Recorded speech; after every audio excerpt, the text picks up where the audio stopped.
Hello मेरे प्यारे बच्चों, माय नेम इज़ नेहा और आज हम पढ़ने जा रहे हैं हिंदी की रिमझिम बुक से फसलों के त्योहार। तो हम इसके अंदर बेसिकली मकर संक्रांति के बारे में पढ़ेंगे कि उसको कहीं कहीं प्रांतों में कहीं कहीं जगहों पर अलग अलग तरीके से सेलिब्रेट किया जाता है। ठीक है, तो हम जल्दी से स्टार्ट करते हैं इस चैप्टर को। फसलों के त्योहार। सारा दिन बोरसी के आगे बैठकर हाथ तापते हुए गुजर जाता है। बोरसी मतलब जो अंगीठी होती है उसके आगे हम बैठे रहते हैं और हमारा टाइम जो है वो ऐसे ही गुजर जाता है। कहाँ तो खिचड़ी के समय धूप में गर्माहट की शुरुआत होनी चाहिए और यहाँ हम सूरज के इंतज़ार में आस लगाए बैठे हुए हैं। कहाँ खिचड़ी के समय, खिचड़ी का जो समय होता है बेटा वो 14 to 15 जनवरी का होता है। ठीक है, इस टाइम पे बहुत गर्मी आ जाती है। अभी ठंड का मौसम चल रहा है यहाँ पर और वो बोल रहे हैं कि खिचड़ी का समय के टाइम तक तो गर्मी आ जाती है, लेकिन अब की बार तो 10 दिन बीत चुके हैं और अभी तक गर्मी नहीं आई है। जो सूरज है वो कहीं पर लापता है। आज सुबह तो रजाई से निकलने की हिम्मत नहीं हो रही थी। आज इतनी ठंड थी मॉर्निंग में कि हम रजाई से निकलना ही नहीं चाह रहे थे। बाहर देखने से तो समय का अंदाज़ा बिल्कुल नहीं हो रहा, लेकिन घर में हो रही चहल पहल अब पता चल रही है। उन्होंने बोला कि जब हम बाहर देखते हैं तो हमें तो टाइम का पता ही नहीं चलता, लेकिन जब घर में जो चहल पहल हो रही है उससे टाइम का पता चल जाता है। रह रहकर कानों में कभी चापाकल के चलने और पानी के गिरने की आवाज़ तो कभी किसी के हाँक लगाने की आवाज़ आ रही थी। ठीक है, इस लाइन का मतलब क्या है? चापाकल मतलब होता है बेटा हैंडपम्प। ठीक है, जो हैंडपम्प्स होते हैं या नल होते हैं उनके चलने की आवाज़ आ रही थी, या फिर पानी के गिरने की आवाज़ आ रही थी, और या फिर किसी के हाँक लगाने की, जैसे जानवरों को ले जाते हैं ना हाँक लगाते हुए, उस तरह से हाँक लगाने की आवाज़ें आ रही थी। अब कोई बोलता है, जब भाग के देख केरा के पत्ता आयल की ना। केरा के पत्ता इट मीन्स जो केले के पत्ते हैं वो आए हैं या नहीं आए। आज ई लोग के उठे कि नाई खा, बोल जल्दी तैयार हो खस। इसमें लाइन का मतलब ये है, आज ये लोग उठे हैं कि नहीं उठे, इन्हें बोलो जल्दी तैयार हो जाएंगे। अब तो उठने में ही भलाई है। जो ये हमें बता रही है स्टोरी, वो क्या बोलती हैं कि अब तो उठने में ही भलाई है। नहा धोकर हम सभी एक कमरे में इकट्ठा हुए। अब हम सब जल्दी से नहा धो लिए और एक रूम के अंदर हम सारे क्या हो गए, इकट्ठा हो गए। दादा और चाचा ने क्या सफ़ेद चकाचर मार लगी धोती और कुर्ता पहना हुआ है। मार लगा हुआ मतलब एकदम से एकदम वाइट कलर का है और एकदम चकाचक सा है और बड़ा अच्छा सा एकदम पूरा वाइट है, और उन्होंने वो डाला हुआ है, वेयर किया हुआ है, मतलब पहना हुआ है धोती और कुर्ता। खिचड़ी में ऐसन ठंड हम पहले कबो ना देख, नी सारा दे कनकना देता, पापा ने कहा। अब उनके पापा कहते हैं कि खिचड़ी में मतलब जो मकर संक्रांति का टाइम है, इस टाइम पे तो हमने ऐसी ठंड कभी देखी ही नहीं थी। ये कैसी ठंड है जिसमें हमारा शरीर एकदम, दह मतलब होता है शरीर, तो हमारा जो शरीर है बिल्कुल कनकना रहा है, मतलब कपकपा रहा है। ठीक है, शायद आज धोती में उन्हें ठंड कुछ ज़्यादा लग रही है। अब उन जो स्टोरी बता रही हैं वो क्या कहती हैं कि शायद उन्हें धोती में कुछ ज़्यादा ही ठंड लग रही है। सामने मचिया पर खादी की सफ़ेद साड़ी पहने हुए दादी बैठी थी। सामने जो मचिया है उस पर दादी क्या है, सफ़ेद साड़ी में बैठी हुई हैं। आज दादी ने अपने बाल धोए हैं, झक सफ़ेद समेल की रुई जैसे हल्के फुल्के बाल। आज जो दादी है उन्होंने क्या किया है, अपने बालों को धोया हुआ है। ठीक है, और उनके जो बाल है वो कैसे है, रुई के जैसे हल्के फुल्के से बाल है, एकदम सफ़ेद कलर के। गौर से देखने पर एक भी काला बाल नज़र नहीं आता। अगर आप उसको इतना डीप में भी देखोगे ना तब भी आपको उसमें कोई काला बाल नज़र नहीं आएगा। बिल्कुल धुली धुली सी लग रही है दादी। ठीक है, अब जो दादी है बिल्कुल कैसी लग रही है, एकदम फ्रेश लग रही हैं। उनके सामने केले के कुछ पत्ते कतार में रखे हैं, जिस पर तिल, मिठा यानी कि गुड़, चावल आदि के छोटे छोटे ढेर पड़े हुए हैं। अब उनके सभी के सामने केले के कुछ पत्ते रखे हुए हैं जिसके ऊपर गुड़ और चावल का एक ढेर पड़ा हुआ है। हमें बारी बारी उन सभी चीज़ों को छूने और प्रणाम करने के लिए कहा गया। अब हम सभी को उसको जो सामान रखा हुआ है ना उसको ये बोला गया कि उसको छुओ और उनको प्रणाम करो। जब सबने ऐसा कर लिया तो उन सभी चीज़ों को एक जगह इकट्ठा करके दान दे दिया गया। जब सारे फैमिली मेम्बर्स ने उसको छू लिया और प्रणाम कर दिया तो अब उस चीज़ को इकट्ठा कर कर दान में दे दिया गया। आज तो अपी दीदियाँ बुरी फंसी। आज जो अपी दीदियाँ है ना वो बड़ी बुरी फंसी हैं। क्यों फंसी हैं वो पढ़ते हैं आगे हम। उन्हें तो चूड़ा दही ही पसंद है, ना तो चूड़ा दही ही पसंद है और ना ही खिचड़ी, पर आज तो फरमाइशी नाश्ता नहीं चलेगा। अब उन्हें जो उनकी दीदी है, मतलब कि जो उनकी दीदियाँ है, उनको ना तो चूड़ा दही पसंद है और ना ही वह खिचड़ी खाना पसंद करती हैं, ठीक है। लेकिन आज उनकी फरमाइश का नाश्ता नहीं चलेगा, उन्हें दोनों ही चीज़ें खानी पड़ेगी। आज खिचड़ी जो है, आज मतलब मकर संक्रांति जो है, इसलिए उनको वो दोनों चीज़ें खानी पड़ेंगी। खिचड़ी खाने के बाद सभी ने गया से आए तिल, अब सबने खिचड़ी खा ली है और जो गया से तिल और गुड़ आया है और चीनी के जो तिलकुट के बड़े बड़े तिलकुट जो है उसको बड़े चाव से खाया है। ओके, हम आगे चलते हैं जल्दी से। खाते खाते मैं सोच रही थी कि कितनी अलग है ना ये खिचड़ी जो अभी हम मना रहे हैं। अब वो खाते खाते सोच रही है कि जो ये खिचड़ी का जो फेस्टिवल है ये कितना ही अलग है, ठीक है। स्कूल में हम जो खिचड़ी मनाते थे उसकी अलग ही मस्ती हुआ करती थी। मतलब जो हम स्कूल में सेलिब्रेट किया करते थे वो वाली खिचड़ी कैसी होती थी, बहुत ही अलग हुआ करती थी, ठीक है। छुट्टी का दिन होता था, नाव में बैठकर गंगा नदी की सैर करते थे। फिर टापू पर बालू मतलब जो बालू मतलब कि जो मिट्टी होती है ना टापू पर, वो वाली बात करी गई है। उस पर हम दौड़ते थे, पतंग उड़ाना या उड़ाने की कोशिश करते थे, ठीक है। कितना मज़ा आता था। वो लड़की बोल रही है कि कितना मज़ा आता था कि जब हम ऐसे करते थे कि हम पतंग उड़ाते थे, या नहीं आती थी तो उड़ाने की कोशिश करते थे, गंगा नदी के किनारे जाते थे नाव में, और जो बालू होता है उसके ऊपर जाते थे, टापू पे जो मिट्टी पड़ी होती है उसके ऊपर जाते थे, है ना। तो उसमें कितना मज़ा आता था। इधर हम पतंग उड़ाते थे और वहीं थोड़ी दूरी पर गुरुजी, विमला दी, आनंद जी, झिलमिट भैया सब मिलकर ईंट से बने चूल्हे पर बड़े बड़े कड़ाहों में खिचड़ी बनाते थे। अब खिचड़ी वाले दिन, मतलब कि मकर संक्रांति वाले दिन, वो सब क्या बनाते थे, उसमें खिचड़ी बनाते थे। जो उसके सारे भैया हैं, उनकी दीदी हैं, ठीक है, वो सब मिलके क्या बनाते थे, खिचड़ी बनाते थे। हम भी बीच बीच में अपनी पतंग को सुस्ताने का मौका देते हुए मटर और प्याज छीलने बैठ जाते थे। अब हम क्या करते थे, अपनी जो पतंग है उनको रेस्ट दे देते थे। जैसे हम पढ़ाई करते वक्त थोड़ा सा रेस्ट ले लेते हैं ना, तो वो भी क्या करते थे, अपनी जो पतंग है उसको रेस्ट दे दिया करते थे और फिर उनकी हेल्प करवाते थे, किसमें, प्याज और मटर को छीलने में। हम आगे चलते हैं। वैसे खिचड़ी फिर दोबारा खाने को नहीं मिली। जो वैसी खिचड़ी है ना, आज तक हमें दोबारा खाने को वैसी वो मिली ही नहीं। वाकई ढंग कैसा भी हो, पर है ये खुशियों का त्यौहार। अब इसको सेलिब्रेट करने का तरीका जैसा भी हो, अब उन्होंने अपने घर में क्या किया, केले के छिलके के ऊपर गुड़ जो होता है और जो चावल होते हैं उन सबको छुआ, प्रणाम करा और उनको दान में दिया। लेकिन जो स्कूल में मनाते थे वो अलग मनाते थे फेस्टिवल, फिर अपने भैया और के साथ वो अलग मनाते थे, सेलिब्रेट करते थे, है ना। बड़ी बड़ी कढ़ाई के अंदर खिचड़ी बनाते थे और खाते थे, है ना। तो उसने बोला कि जो ये ढंग कैसा भी हो, लेकिन जो ये त्यौहार है ये खुशियों का त्यौहार है, ठीक है। हम आगे चलते हैं जल्दी से। जनवरी माह के मध्य में भारत के लगभग सभी प्रांतों में फसलों से जुड़ा कोई ना कोई त्यौहार मनाया जाता है।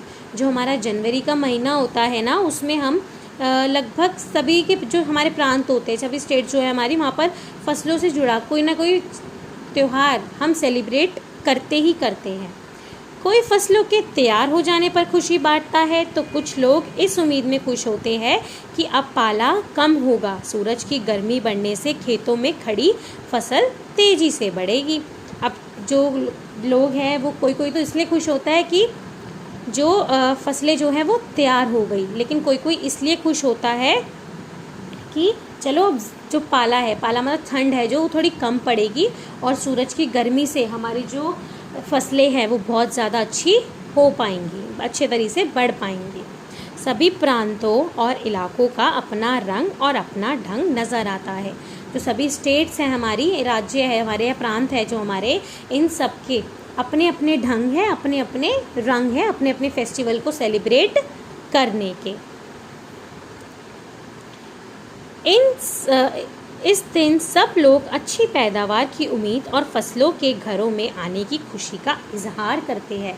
जो मकर संक्रांति का फेस्टिवल है, इस दिन जो लोग होते हैं वो अपने घरों में फसलें लाते हैं, या फिर मतलब नई नई फसलें जो उगी है उनकी उम्मीद, उनकी सबकी एक इजहार करते हैं कि भाई अब हमारी फसलें बड़ी हो गई हैं, या फिर हम नई फसलें उगाएंगे, है ना। उत्तर प्रदेश, बिहार, मध्य प्रदेश में मकर संक्रांति या तिल संक्रांति, अब जो इजहार करते हैं, अब जो ये नए, अब जो हमारे बहुत सारे जो स्टेट्स है वहाँ पर इसको अलग अलग नाम से बुलाया जाता है। ठीक है, अब हम उसके बारे में पढ़ेंगे कि कौन से स्टेट्स में इसको क्या क्या बुलाया जाता है। ओके, उत्तर प्रदेश, बिहार, मध्य प्रदेश में इसको क्या कहते हैं? मकर संक्रांति या तिल संक्रांति। असम में इसको बिहू कहा जाता है, केरल में ओणम कहा जाता है, तमिलनाडु में पोंगल कहा जाता है, पंजाब में लोहड़ी कहा जाता है, झारखंड में सरहूल और गुजरात में पतंग का पर्व। सभी खेती और फसलों से जुड़े त्यौहार है। गुजरात में पतंग है ना। तो ये जो सारे फेस्टिवल है सब किससे रिलेटेड है? हमारी जो फसलें हैं उनसे रिलेटेड है। ठीक है, इन्हें जनवरी के मध्य अप्रैल तक अलग अलग समय मनाया जाता है। जो जनवरी आता है ना हमारा 15 से स्टार्ट हो जाता है जो जनवरी, और अप्रैल तक इसको अलग अलग तरीके से अलग अलग समय पर वहाँ पर सेलिब्रेट करते हैं। तो ये था हमारा एक छोटा सा चैप्टर। अब हम जल्दी से इसके अंदर देख लेते हैं कि जो ये फेस्टिवल है कि ये कहाँ कहाँ पर कैसे कैसे सेलिब्रेट होते हैं। ओके बच्चों, तो हम स्टार्ट करते हैं दोबारा से जल्दी। झारखंड में सरहूल बड़े जोश खरगोश से मनाया जाता है।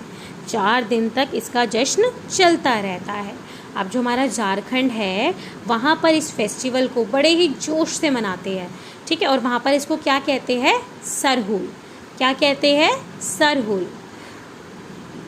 अलग अलग जनजातियाँ इसे अलग अलग समय में मनाती हैं। अब जो ये फेस्टिवल है इसको सारी जो अलग अलग जनजातियाँ हैं, मतलब लोग हैं, उसको अलग अलग तरीके से मनाते हैं। संथाल लोग फरवरी मार्च में, जो संथाल के लोग हैं ना उसको कब सेलिब्रेट करते हैं? फरवरी और मार्च के अंदर। और जो औरव के लोग हैं वो इसे मार्च और अप्रैल में मनाते हैं। है ना, कितना अलग। आदिवासी आमतौर पर प्रकृति की पूजा करते हैं। ओके, जो आदिवासी होते हैं वो क्या करते हैं? प्रकृति की पूजा करते हैं। सरहूल के दिन विशेष रूप से साल के पेड़ की पूजा की जाती है। एक हमारा पेड़ होता है साल का, ठीक है, उसकी पूजा हम इस दिन करते हैं।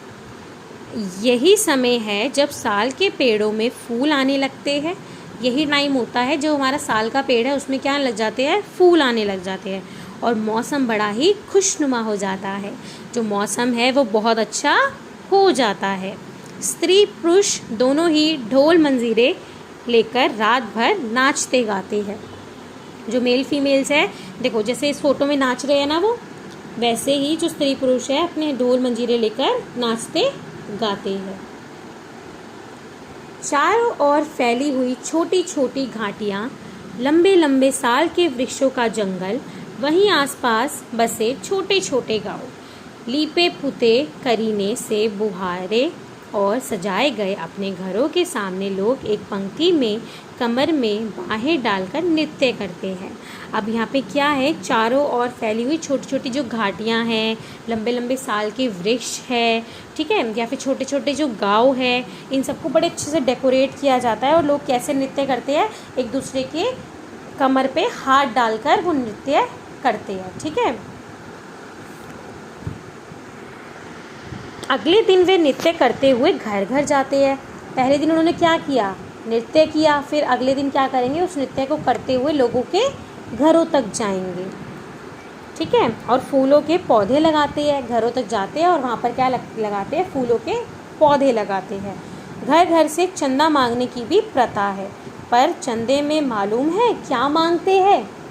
अब वो घर घर जाते हैं। पहले दिन क्या करते हैं? नृत्य करते हैं। दूसरे दिन नृत्य करते करते लोगों के घर जाते हैं और वहाँ पर फूल का पौधा लगा कर आते हैं। फिर क्या करते हैं? फिर वो चंदा मांगते हैं। अब आपको पता है चंदे में वे क्या मांगते हैं। अगर हमारे यहाँ पे चंदा मांगा जाता है तो हम तो पैसे देते हैं ना लोगों को। जब कोई चंदा मांगने आता है तो हम पैसे पे करते हैं, है ना। तो हम इसमें पैसे नहीं देते। वो क्या मांगते हैं, मुर्गा, चावल और मिश्री। ठीक है, जब वो चंदा मांगते हैं तो चंदे में क्या मांगते हैं, मुर्गा, चावल और मिश्री। फिर चलता है खाने पीने और खेलों का दौर।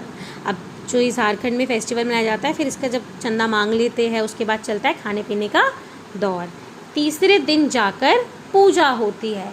फिर तीसरे दिन जाकर क्या होती है, पूजा होती है, जिसके बाद लोग अपने कानों में सरई के फूल पहनते हैं। जब पूजा हो जाती है तो लोग अपने कानों में सरई के फूल होते हैं उसको कानों में डालते हैं। ठीक है, और इसी दिन से वसंत ऋतु की शुरुआत मानी जाती है। झारखंड में इसी दिन से हम क्या मानते हैं, वसंत ऋतु की शुरुआत मानते हैं। धान की भी पूजा होती है। पूजा किया हुआ आशीर्वाद धान अगली फसल में बोया जाता है। अब जो धान होता है ना उसकी पूजा की जाती है, और जिस धान की पूजा करते हैं उसको वो अपनी अगली फसल जो बोते हैं ना उसमें बो देते हैं। तो ये हमने किसके बारे में पढ़ा, झारखंड के बारे में।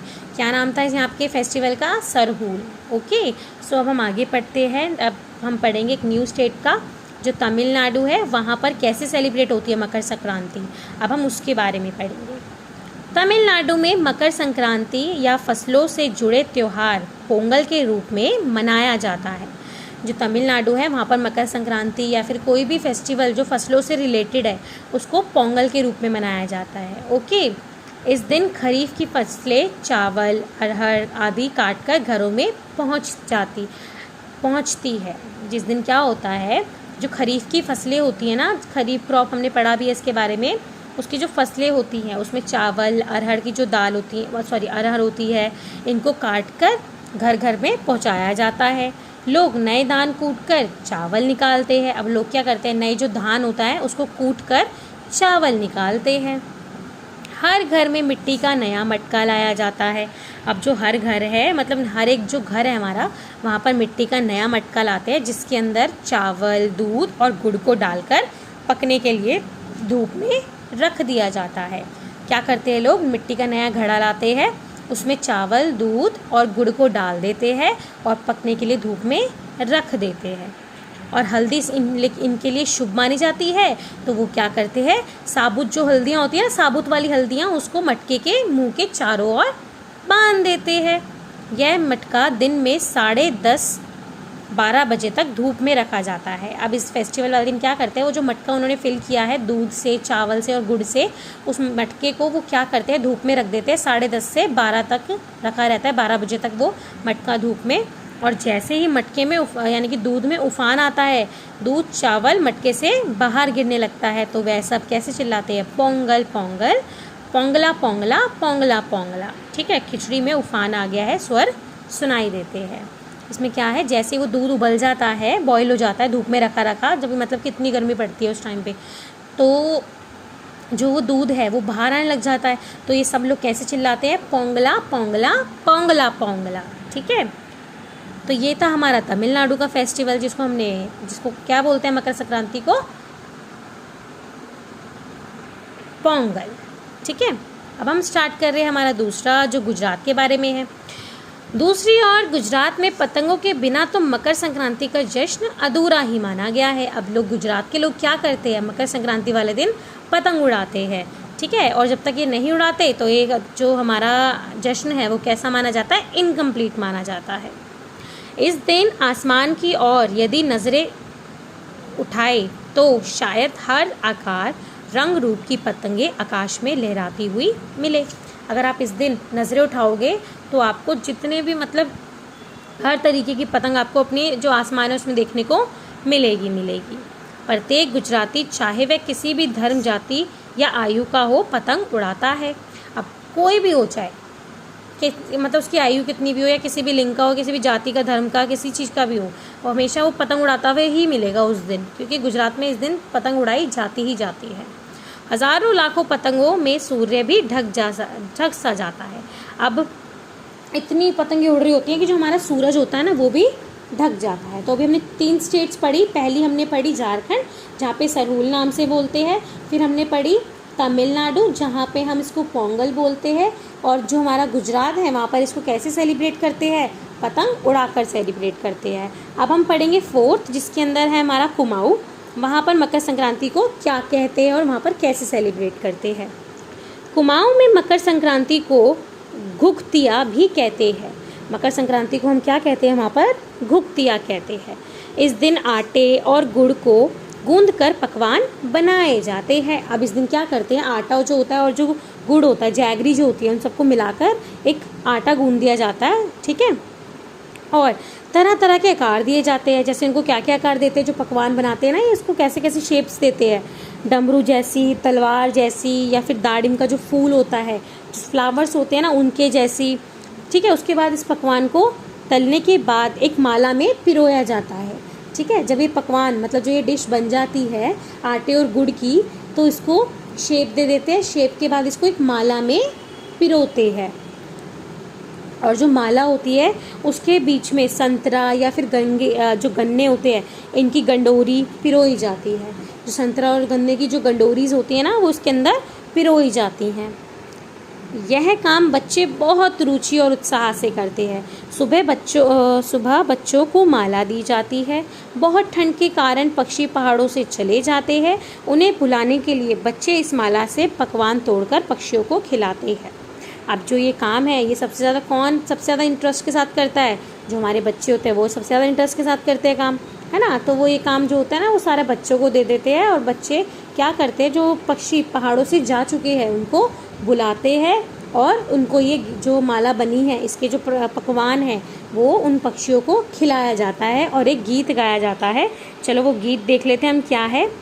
कोआ आओ घूंघट आओ, ले कोआ बड़ो, माँ के दे जा सोनों का घड़ो, खा ले पूरी, माँ के दे जा सोने की छुरी, ठीक है। तो जो ये वहाँ पे गीत है, ये गाया जाता है। इसके साथ ही जिस चीज़ की कामना हो वह मांगते हैं। अब वह विश में क्या अपनी जो विश होती है उनकी, वो क्या मांगते हैं कि अब उनकी जो इच्छा है ना, वो अपने हिसाब से मांगते हैं, और वो उनको बुलाते हैं और पक्षियों को खाना खिलाते हैं, ठीक है ना। कितने अलग अलग अंदाज मकर संक्रांति को मनाने के, है ना। अब हमने इसमें क्या देखा कि हर जगह पे कैसे मकर संक्रांति सेलिब्रेट होती है, अलग अलग तरीक़ों से। कहीं दूध और चावल और गुड़ की खीर बनती है, तो कहीं 5 प्रकार के नए अनाज की खिचड़ी बनती है। कहीं कहीं लोगों का सैलाब नदी में स्नान के लिए उमड़ पड़ता है। लोग ठंड में ठिठुरते रहेंगे, पर बर्फीले पानी में कम से कम एक डुबकी तो ज़रूर लगाएंगे, है ना। ठंड होती रहेगी, लेकिन तब भी लोग एक डुबकी तो लगाकर ज़रूर आते हैं इस फेस्टिवल में। हाल यह होता है कि इन जगहों पर तिल रखने की भी जगह नहीं होती। तिल से याद आया, मतलब कि अब उन्हें कुछ बात याद आई है तिल से, हम वो पढ़ते हैं क्या बात है। मकर संक्रांति के दिन पानी में तिल डालकर स्नान करना चाहिए।